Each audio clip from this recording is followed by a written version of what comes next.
نحمده ونصلی علی رسولہ الکریم اما بعد فاعوذ باللہ من الشیطان الرجیم بسم اللہ الرحمن الرحیم۔ کیسے ہیں آپ سب؟ اللہ تعالیٰ آپ سب کو ایمان کی بہترین حالت میں رکھے۔ آج ہم آپ کے ساتھ بہت ہی زیادہ ایک دلچسپ واقعہ ایک دلچسپ کہانی جس سے ہم بہت ہی جو ہماری زندگی کے بہت قریب ہے وہ ہم آپ کے ساتھ شیئر کریں گے۔ امید ہے کہ آپ کو اس سے ضرور فائدہ ہوگا انشاءاللہ تعالیٰ۔ تو دیکھتے ہیں ہم۔ یہ کہانی ہے ایک چھوٹی مچھلی اور ایک بڑی مچھلی کی۔ تو اب ہم نے یہ دیکھنا ہے کہ ان دونوں میں سے ہم کس جگہ پر ہیں۔ کیا ہم اس چھوٹی مچھلی کی طرح ہیں یا پھر ہم اس بڑی مچھلی کی طرح ہیں؟ تو اب دیکھتے ہیں۔ ایک شکاری نے کنڈی میں گوشت کی بوٹی وہ لگا کر دریا میں پھینکی۔ ایک مچھلی اسے کھانے دوڑی، وہیں ایک بڑی مچھلی نے اسے روکا اور اسے منہ نہ لگانے دیا اور کہا کہ اس کو منہ نہ لگانا، اس کے اندر ایک چھپا ہوا کانٹا ہے، تجھے نظر نہیں آ رہا؟ بوٹی کھاتے ہی وہ کانٹا تیرے حلق میں چبھ جائے گا، جو 1000 کوششوں کے بعد بھی نکلے گا نہیں۔ تیرے تڑپنے سے باہر بیٹھے شکاری کو اس باریک ڈوری سے خبر ہو جائے گی کہ تو تڑپ رہی ہے اور وہ خوش ہو جائے گا اور باریک ڈوری کے ذریعے تجھے باہر نکالے گا، چھری سے تیرے ٹکڑے ٹکڑے کرے گا، پھر مسالہ لگا کر آگ پر ابلتے ہوئے تیل میں وہ تجھے پکائے گا۔ 10 انگلیوں والے انسان، 32 دانتوں والے انسان تمہیں چبا چبا کر کھائیں گے اور یہ تیرا انجام ہوگا۔ بڑی مچھلی یہ کہہ کر چلی گئی۔ چھوٹی مچھلی نے دریا میں ریسرچ کرنا شروع کر دی۔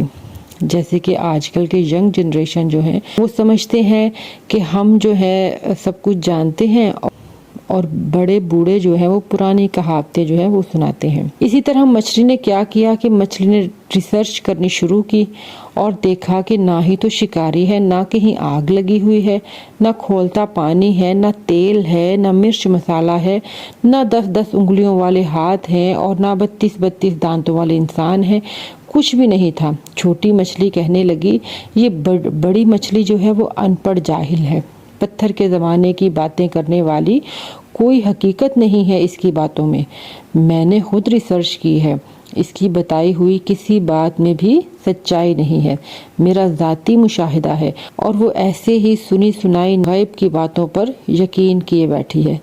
اس ماڈرن سائنسی دور میں بھی پرانے رسم و رواج کہاں ہوتے ہیں، پرانے نظریات لیے ہوئے وہ پھر رہی ہے۔ چنانچہ اس نے اپنے ذاتی مشاہدے کی بنیاد پر بوٹی کو منہ میں ڈالا، کانٹا چبھا، مچھلی تڑپی، شکاری نے ڈور کھینچ لی اور باہر نکال دیا۔ آگے بڑی مچھلی کے بتائے ہوئے سارے حالات سامنے آ گئے۔ انبیاء علیہ السلام نے انسانوں کو موت کا کانٹا چبھنے کے بعد پیش آنے والے غیب کے سارے حالات و واقعات وہ تفصیل سے بتا دیے ہیں۔ بڑی مچھلی کی طرح عقل مند انسانوں نے انبیاء کی باتوں کو مان کر زندگی گزارنی شروع کر دی، لیکن چھوٹی مچھلی والے نظریات رکھنے والے انبیاء کا رستہ چھوڑ کر اپنی ظاہری ریسرچ کے رستے پر چل پڑے اور موت کا کانٹا چبھنے کے بعد سارے حالات جب سامنے آ گئے تو پھر مچھلی پانی سے نکلی نہ واپس گئی، انسان دنیا سے گیا تو پھر واپس نہ آیا۔ بس یہی وقت ہے کہ اگر سمجھ گئے تو پھر انسان وہ بچ جائے گا، اس کانٹے سے بچ جائے گا جو کانٹا شیطان نے ہمارے آگے پھینکا ہے۔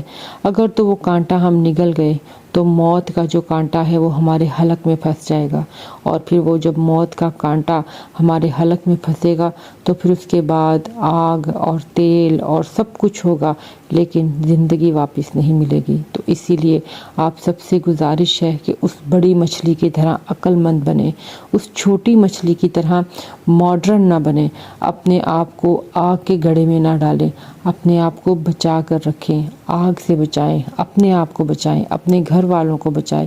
تو امید کرتی ہوں کہ آپ کو یہ کہانی بہت پسند آئی ہوگی اور آپ کو اس سے فائدہ بھی ہوگا انشاءاللہ تعالی۔ اگر کہانی اچھی ہے تو اس کو شیئر کریں اور لائک کریں اور دوسروں تک اس پیغام کو پہنچائیں، تاکہ ہو سکتا ہے آپ کے ذریعے کوئی ایک اس کانٹے سے بچ جائے۔ وما علینا الا البلاغ المبین وما توفیق الا باللہ سبحانک اللہم وبحمدک نشہد ان لا الہ الا انت نستغفرک ونتوب الیک۔